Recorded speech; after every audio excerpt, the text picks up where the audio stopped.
Menjelaskan informasi teks eksposisi, gagasan dan fakta dalam artikel ilmiah populer. Menjelaskan pola-pola pengembangan teks eksposisi dalam artikel ilmiah populer. KD 4.5 menyimpulkan teks eksposisi dari artikel ilmiah populer dari koran atau majalah yang didengar dan dibaca. Untuk indikatornya, menyimpulkan isi teks eksposisi berdasarkan gagasan-gagasan yang didengar dan dibaca.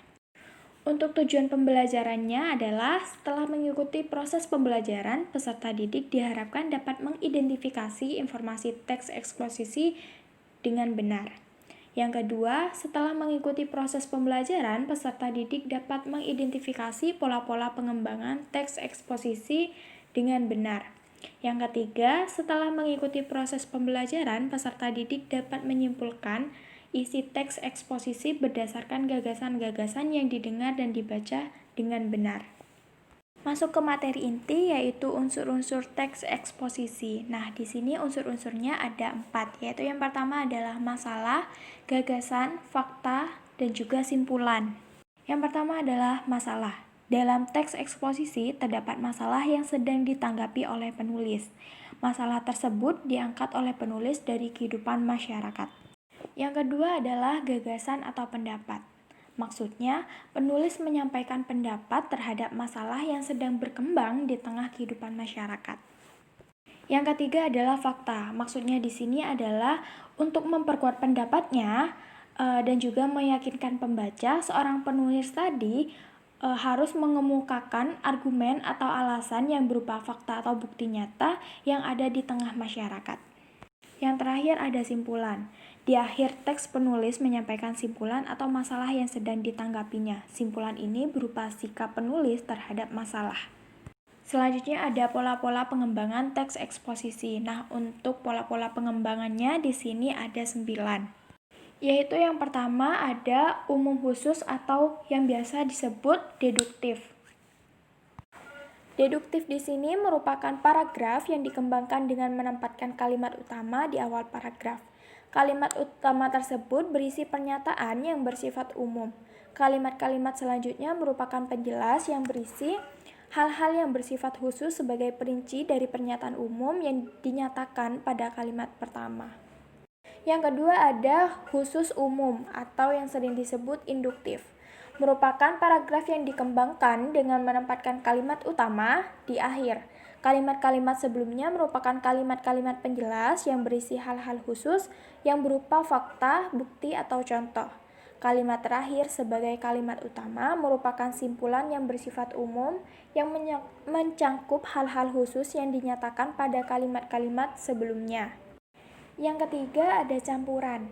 Nah, campuran di sini merupakan paragraf yang dikembangkan dengan menempatkan kalimat utama di awal dan juga di akhir.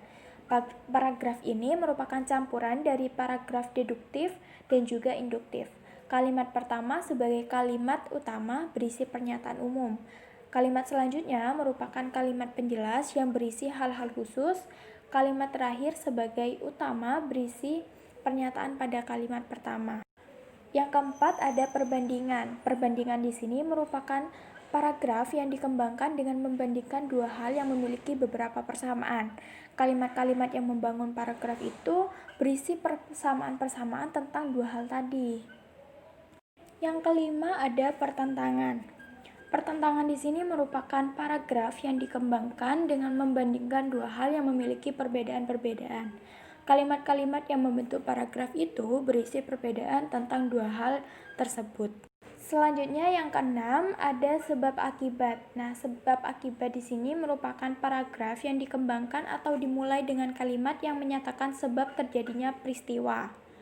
Kalimat selanjutnya merupakan kalimat yang berisi akibat yang timbul oleh terjadinya peristiwa itu. Yang ketujuh ada akibat sebab. Merupakan paragraf yang dikembangkan atau dimulai dengan kalimat yang menyatakan akibat. Kalimat selanjutnya merupakan kalimat yang berisi sebab. Yang kedelapan ada definisi luas. Merupakan paragraf yang dikembangkan atau dimulai dengan kalimat yang berisi definisi sesuatu. Kalimat-kalimat selanjutnya merupakan perluasan dari definisi tersebut. Yang terakhir atau yang kesembilan ada contoh, merupakan paragraf yang dikembangkan atau dimulai dengan kalimat yang berisi pernyataan tentang sesuatu.